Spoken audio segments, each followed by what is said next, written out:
ఇక ఆ పిల్లకు కూడా పెళ్లి చేసినాం మేడం. పిల్లకు పెళ్లి చేస్తే పిల్లకు విడాకులు అయినాయి, ఇంటికి వచ్చింది. ఇక ఈ పిల్లని అంగడి చేసుడు, గాయ చేసుడు, ఆ పిల్లతోటి ఉంటాడు, ఆ పిల్లని నేనే చేసుకుంటాను. ఈమె ఒకటికి ఇట్లా చేస్తే నేనేం చేయాలో చెప్పు మేడం.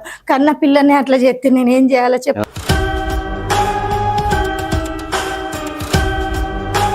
లేని పనులు నిందనే వేస్తున్నారు. ఇది జాబ్ కూడా ఏదో అక్రమ సంబంధం పెట్టుకుని ఆ నింద నామే మోపుతున్నారు సార్.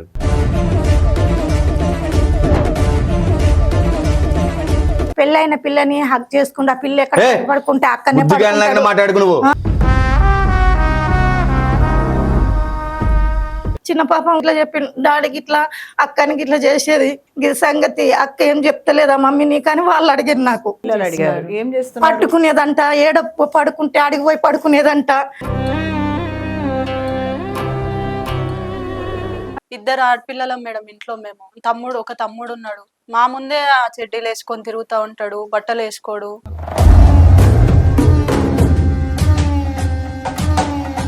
ఆరోగ్యం ఎందుకు బాగాలేదండి? హార్ట్ కంప్లైంట్ వచ్చింది మేడం నాకు. హార్ట్ ఏమైపు ఉంటుంది బాబు? హార్ట్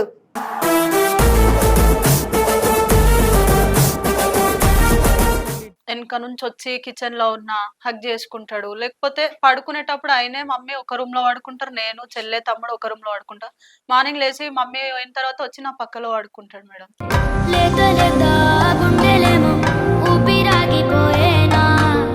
మా అమ్మ ఉన్నంత వరకేమో ఇంట్లో బనీన్ షార్ట్ అవి వేసుకొని ఉంటాడు సార్. మమ్మీ ఓగానే అవన్నీ ఇప్పేసి తిరుగుతా ఉంటాడు. నువ్వు తిరగలే, ఇంకా ఇంటి ఎదురుగా పిల్లలు ఎవరన్నా వస్తే నీకు అట్లాంటి పిల్లలు ఎత్తుకోవాలని ఉందా, అది ఇదని మాట్లాడతాడు సార్.